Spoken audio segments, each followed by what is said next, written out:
All right, so thought I'd say a little bit about the chain rule here. Want to give you kind of an idea of what's going on. So um, one way to think about this, this is a rule. Oops.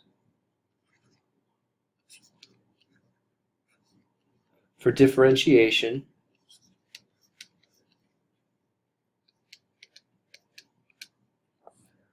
of a composite function.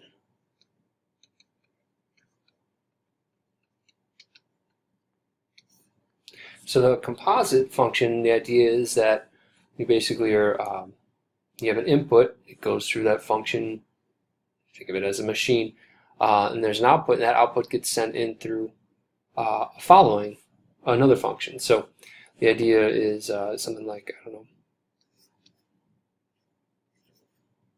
you've got this function, and we think of it as f, so f composed with g, that function. Think of applying g to x first and then f to that result. So you say things like inner function, outer function, or things along those lines. Now, if you're thinking about it as kind of a picture, you might have something like, let's see if we can do a different color here.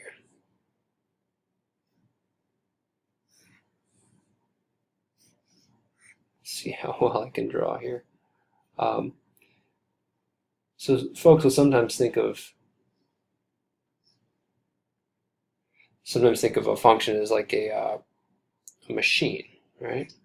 So if I've got x, that's going in the machine here, and let's call this machine the G machine. The output then goes through whatever it is, and the output is g of x.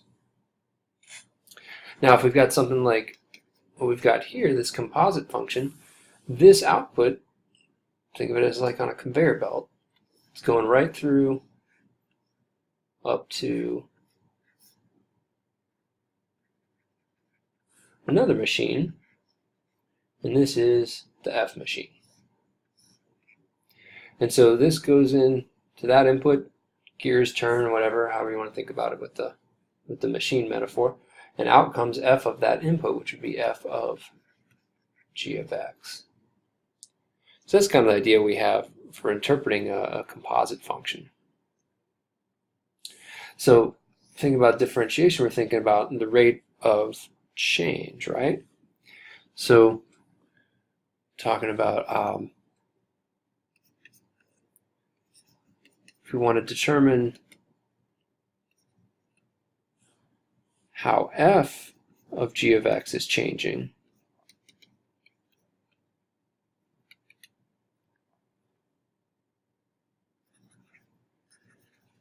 we want to look at how f is changing with respect to its input,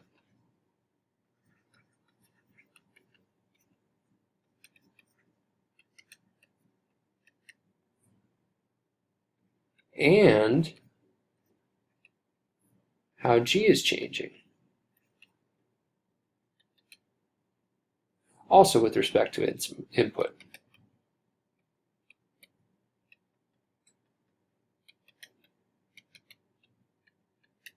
All right. So if we were looking at f composed with g, the input for g would be x, the input for f would be g of x. All right, so that's the idea. Let's get a clean slate here. All right, so we've got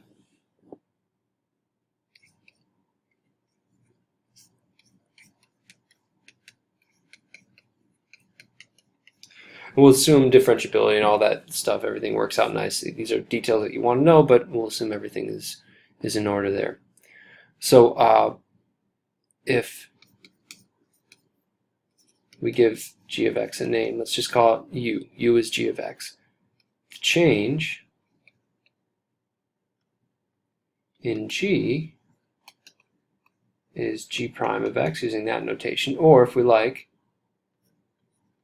dg dx or du dx. All these would be appropriate notations.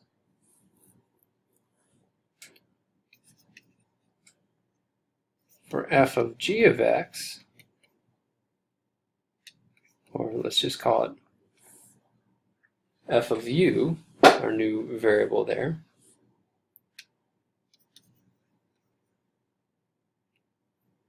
the change in f with respect to that input is f prime of u.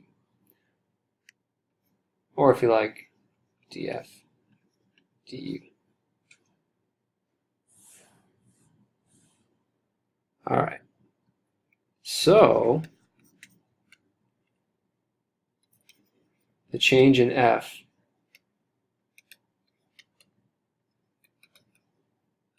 with respect to x,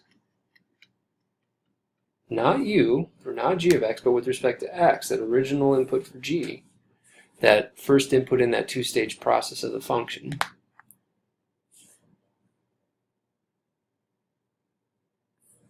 well, that ends up being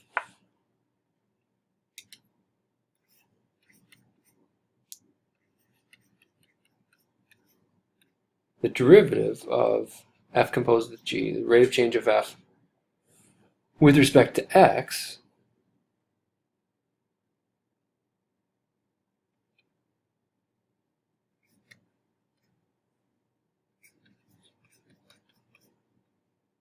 is f prime of g of x times g prime of x. So this first part is the rate of change of f with respect to u, or with respect to g of x if you like, times the rate of change of g with respect to x. And let's go back up and check something real quick here. You notice back up here we said see how f is changing with respect to its input and how g is changing. That "and" idea tells you we're dealing with products. You've seen that sort of thing if you've done some statistics, independent events, things like that. And we'll just leave it at that, but the product there makes sense. It's a multi-step process, this and then that and then that. So multiplying and multiplication, it does make sense. If we look at this with the Leibniz notation,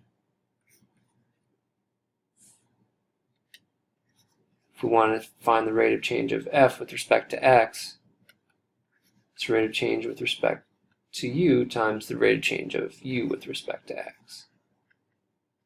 So you could think, symbolically, it's like we canceled, whatever that means. It doesn't quite make sense, but part of it would be the f prime of u, or f prime of g of x. This part would be g prime of x, or u prime. Right, so that's trying to make sense of the formula. That's where it comes from. Hopefully, this is a little bit helpful, but that's what we end up with, and this is the chain rule.